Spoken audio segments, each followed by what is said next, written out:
Shalom Bapak Ibu Saudara-saudari yang dikasihi dan mengasihi Tuhan. Kita bersyukur kalau hari ini Tuhan boleh memberkati kita. Mari sebelum kita membaca merenungkan firman Tuhan, kita berdoa.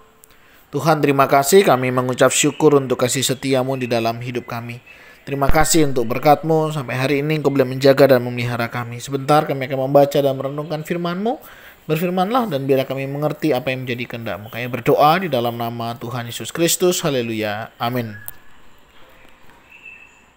Ku rindu setiap waktu hidup di kebenaran-Mu, bukan dengan kuatku, namun karena Roh-Mu.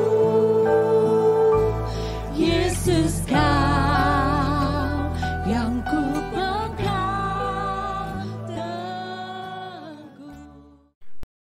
Ayat firman Tuhan terambil dari kitab Kejadian pasal yang ke-27 ayat 41 sampai 46. Saya akan membacakannya. Esau menaruh dendam kepada Yakub karena berkat yang telah diberikan oleh ayahnya kepadanya. Lalu ia berkata kepada dirinya sendiri, hari-hari berkabung karena kematian ayahku itu tidak akan lama lagi. Pada waktu itulah Yakub adikku akan kubunuh. Ketika diberitahukan perkataan Esau, anak sulungnya itu kepada Ribka, maka disuruhnyalah memanggil Yakub anak bungsunya, lalu berkata kepadanya, Esau kakakmu bermaksud membalas dendam membunuh engkau.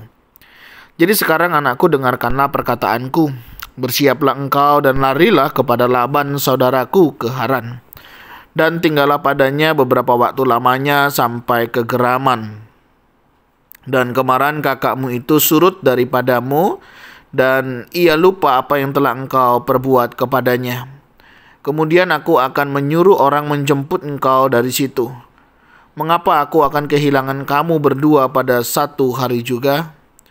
Kemudian Ribka berkata kepada Ishak, aku telah jemu hidup karena perempuan-perempuan Het itu. Jikalau Yakub juga mengambil seorang istri dari antara perempuan negeri ini, semacam perempuan Het itu, apa gunanya aku hidup lagi? Amin. Demikianlah firman Tuhan. Mari kita merenungkannya. Beberapa hari ini kita berbicara tentang keluarga Ishak, ya. Ishak, Yakub, Esau, Ribka. Dan ini menjadi perbincangan kita. Dan Alkitab cukup banyak menulis kisah kehidupan mereka di dalam bagian-bagian ini. Saya melihat memang ini sesuatu yang penting di dalam kehidupan sebuah keluarga, di mana ada keluarga yang hidup seperti ini. Ini menjadi sebuah gambaran di dalam kehidupan kita hari-hari ini. Ada banyak model keluarga yang seperti ini. Contohnya saja yang kisah baru saja kita tadi baca. Bagaimana Esau menaruh dendam kepada Yakub karena apa yang dilakukannya. Berbeda dari apa yang diungkapkan oleh mamanya, ya, atau Ribka pada saat mereka mau melakukan kejahatan yang terencana. Mereka bilang mama akan siap menanggung dan semuanya diatur dengan baik. Ya betul, memang diatur dengan baik. Ketika situasi kondisi ini terjadi, Ribka menyampaikan kepada Yakub untuk meninggalkan masalah ini. Ya, dia disuruh pergi ke Laban sampai nanti amarahnya Esau itu reda. Ada hal yang positif, ada hal yang negatif. Kita bicara dari hal yang negatif terlebih dahulu. Kenapa saya katakan ini negatif? Negatif karena begini. Mamanya atau Ribka tidak mengajarkan kepada Yakub untuk menghadapi masalah itu dengan berani. Melainkan disuruh meninggalkan atau kabur, ya. Meninggalkan masalah itu dan mengasingkan diri, ya, di saudaranya yaitu di Laban. Nah, tidak jarang hari ini ketika orang menghadapi masalah itu diajak untuk meninggalkannya, bukan untuk menghadapinya. Ketika kita meninggalkan, sampai kapan kita akan meninggalkan setiap masalah itu? Hampir setiap hari kita diperhadapkan dengan sebuah masalah. Dan ketika kita memiliki mental untuk lari dari masalah, apa yang akan terjadi dalam kehidupan kita? Secara kedewasaan kita nggak akan pernah dewasa. Karena kita akan terus meninggalkan masalah di mana-mana. Ya, nggak ada tempat yang sempurna yang tidak ada masalah. Semua tempat ada masalah. Kalaupun tidak ada, ya kehadiran kita lah yang akan menjadi masalah di tempat itu. Nah, Bapak Ibu Saudara, bagaimana ketika seseorang menghindari masalah? Tentunya dia tidak akan belajar dari masalah itu. Dia tidak akan memahami, tidak mengambil apa nih pelajaran yang didapat dengan masalah yang terjadi. Ketika seseorang itu meninggalkan atau lari dari masalah. Tapi ketika masalah itu dihadapi, dia akan belajar, oh ini dulu karena kesalahan saya. Oh ini karena kelalaian saya. Patutlah untuk mengintrospeksi di dalam dirinya. Nah, masalahnya adalah banyak orang merasa dirinya benar. Sehingga tidak perlu untuk introspeksi diri. Dan kalau bisa ya sudah ditinggalkan aja. Pertanyaannya, mau sampai kapan kita lari dari setiap masalah? Masalah tanggung jawab di tengah keluarga, masalah di dalam pekerjaan, masalah di dalam pelayanan.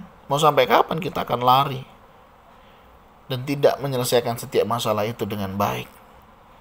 Kita nggak akan pernah jadi dewasa. Tapi kalaupun Yakub menghadapi Esau, memang kita tidak tahu apa yang terjadi, apakah benar Esau akan membunuh Yakub. Tapi saya pikir-pikir ketika masalah itu dihadapi ya, Yakub gentle gitu ya, dia menyadari, mengakui kesalahannya.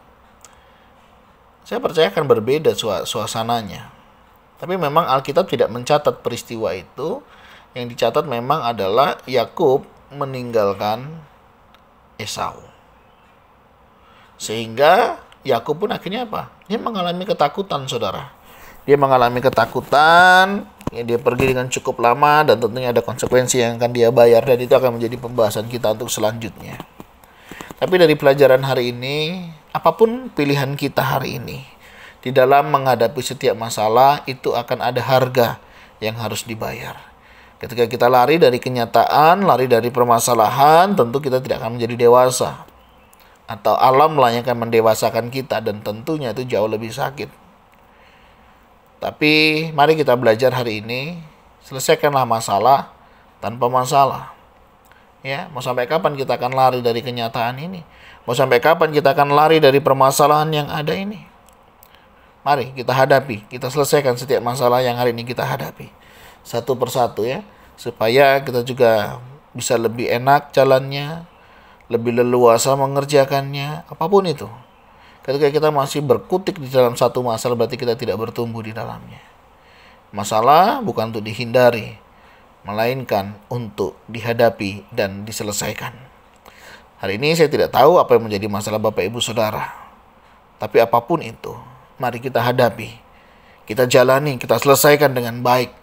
Karena kita nggak bisa lari dari masalah. Kemanapun kita pasti akan dipertemukan dengan masalah. Oleh sebab itu, mari kita selesaikan setiap masalah, apapun itu jenisnya, hadapi, jalani dengan berani. Jangan lari, jangan menjadi pengecut, sehingga kita tidak menjadi orang yang bertumbuh di dalamnya. Tuhan, terima kasih, kami bersyukur setiap masalah yang Tuhan izinkan dan kami menghadapinya. Ajar kami bertanggung jawab dengan masalah yang kami timbulkan. Dan kami sadar ini semua dalam kemurahan Tuhan. Berikan kami hikmat-Mu dalam menghadapi setiap masalah, setiap keputusan yang kami ambil, sehingga kami bisa menghadapinya dan menyelesaikannya dengan baik. Tolong kami, berikan hikmat-Mu bagaimana kami bisa menyelesaikannya.